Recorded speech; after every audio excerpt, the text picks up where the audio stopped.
There's nothing moral about demoralizing young people, young men, in the name of defending Mother Nature against the patriarchy. It's an ancient form of nature worship violation. It always ends in child sacrifice, which is exactly the situation today. It's pathological to the core. And as you said, the Democrats, all they can do is ape respect for masculinity. I mean, they tried to trot out Tim Walz as a man. Really, there are worse examples of men than Tim Walz, admittedly, but we might also point out no one's coming to mind, but I'm sure theoretically, spend enough time. If you're looking for archetype of admirable masculinity, I wouldn't start with him. No. Right. Well, and the fact that was even an idea, I'm not trying to denigrate Walz specifically, but the idea that can I just say on the same front, yes, as horrible as they come. I mean, tampon in the boys' rooms, that's enough. Tampon Tim is enough to convince me he's not the archetype. But they put those in the military bathrooms in Canada, they've been in some bathrooms at Facebook. That was one of the things that Mark Zuckerberg undid as he became more right-wing or more of a Trump supporter.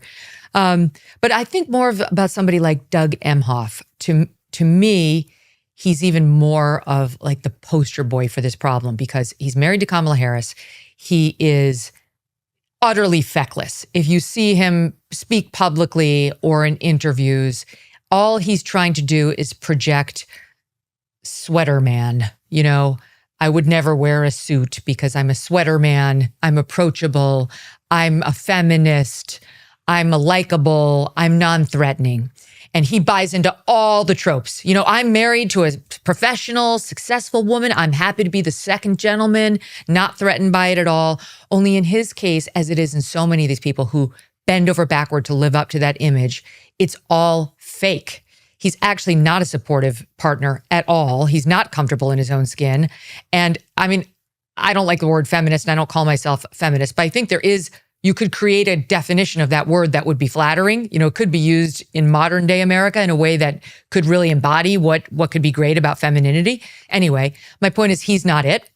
And he is behind the scenes, according to the Daily Mail and the woman to whom it happened, an abuser, a physical abuser of women. So it's always those guys, right? The ones who are totally against the patriarchy and the first to speak out against toxic masculinity and throw their fellow men under the bus as a sex, as problematic, who, are in the sweater and saying they'll be second gentlemen. And then you find out they're actually beating the women in their life. That's the allegation. I've spoken to his accuser directly. There's plenty of corroborating evidence.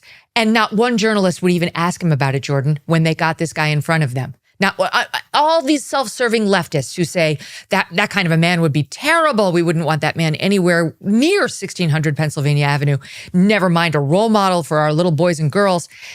Not only did they not inquire into the story, when they had him across from them, wouldn't even ask about it. And to me, that is the embodiment of the problem on the left.